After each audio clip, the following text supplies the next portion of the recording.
Good morning. We are 50 days away from Florida vote counting 2022. You know what you're saying, Frank? Why don't I call it Election Day? Because it's not really Election Day. Between 6 and 10% of all ballots casted in Florida will be done on, quote, November 8th, Election Day. And for the kids out there, it's the first Tuesday after the first Monday. So if your history teacher says, it's the first Tuesday in November, you tell him no and go to detention. So what really it is? Well, yeah, it's about vote counting because we start early voting in 34 days at the polls at your early voting sites. So each county has between 9 and 16 days of early votes. Absentee ballots will go out in about 25 to 30 days, and the last day to register is 21 days from now.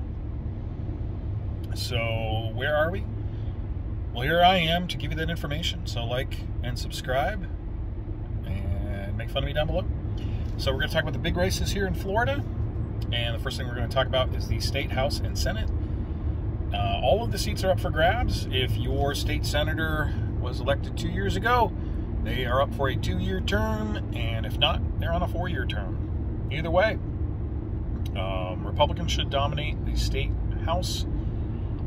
Right around the 2/3 membership, and the state senate I have about 23-17, and the reason why is because the big national issue of abortion is really not in the state of Florida.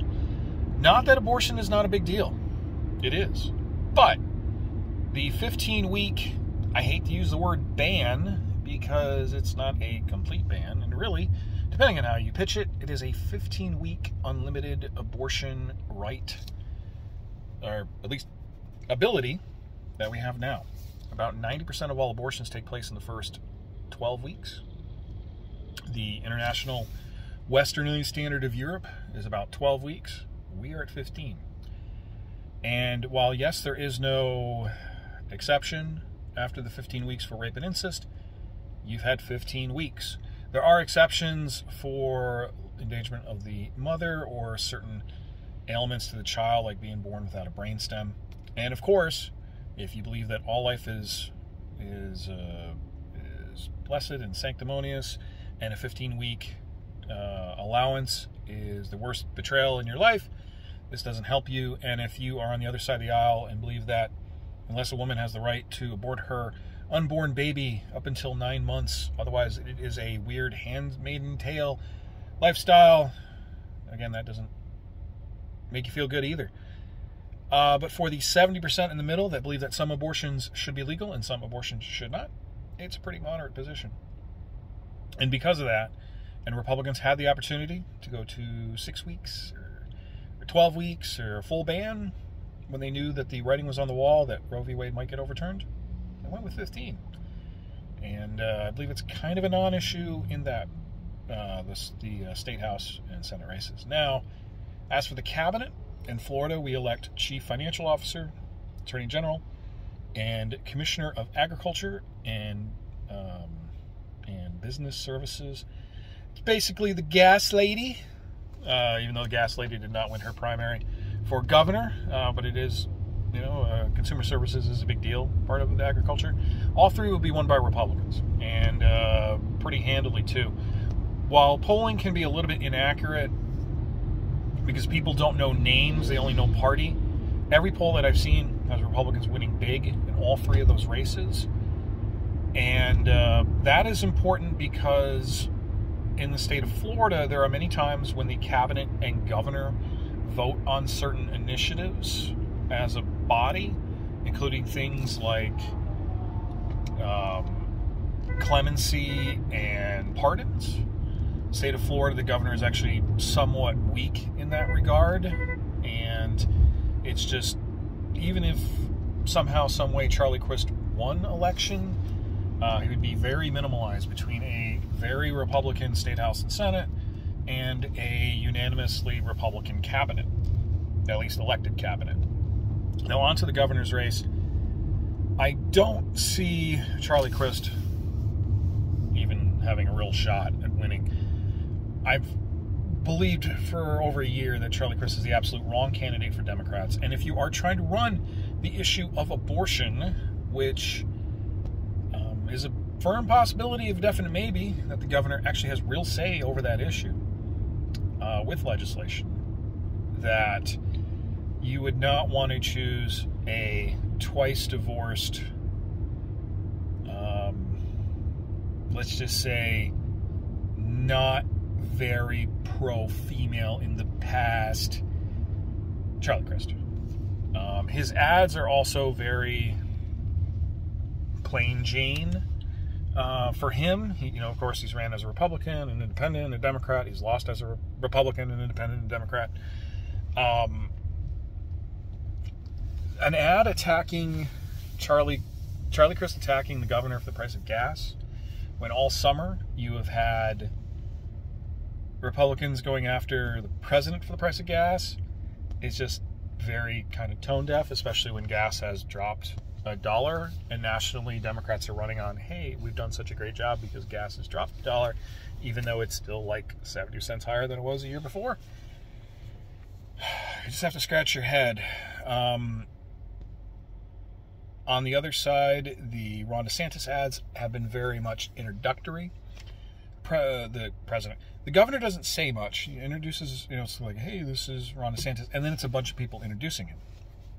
I think the ad works as a above the fray ad. I think it'll be good if he does run for president as an introductory ad for the early states, Iowa, New Hampshire, Nevada, South Carolina.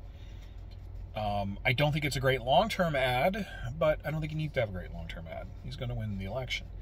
Now, in the race that is the closest, it is Senate. It is Val Demings, a Democrat, versus the incumbent Marco Rubio.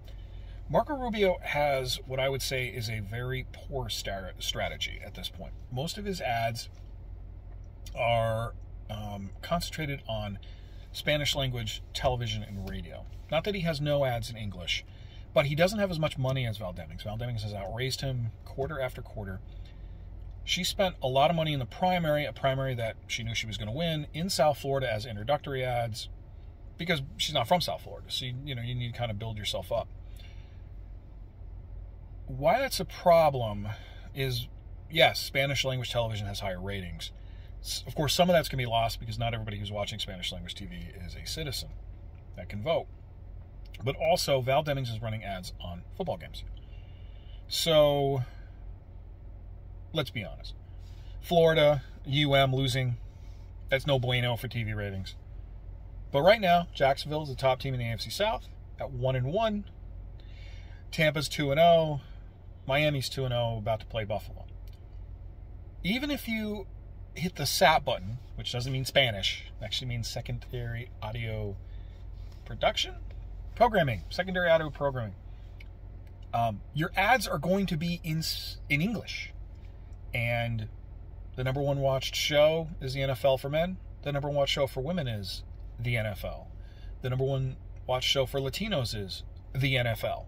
So if you're trying to target that population, even if they hit the Spanish button, the ads are going to be in English, and you're going to get more Val Deming ads, and it's all about abortion. And while the national government can't do much about state rules, the fact that Rubio is on the same bandwagon as Senator Graham of South Carolina on abortion is not going to play well with him. I give Val Demings right now a 25% chance to win. I don't think she's at the majority yet because she is down in the polls. There will be some coattails with the governor. And at some point, Democrats, when they figure out they completely are going to abandon the governor's race, and I think it's going to be sooner rather than later, that is going to hurt Val Demings because you're not going to get a lot of coattails. And the entire cabinet is going to go Republican. So there is going to be Democrats that are going to say, do I want to spend a lot more money in a race that I could win when I could definitely win Pennsylvania, I could definitely win Wisconsin, we can have a great run in North Carolina. Why are you gonna spend that money in Florida and probably not win? If she can get lightning in a bottle, she could have the one upset. But those are my thoughts. We are 50 days out from counting the votes. So like, subscribe, hit, and comment, and I'll see you soon.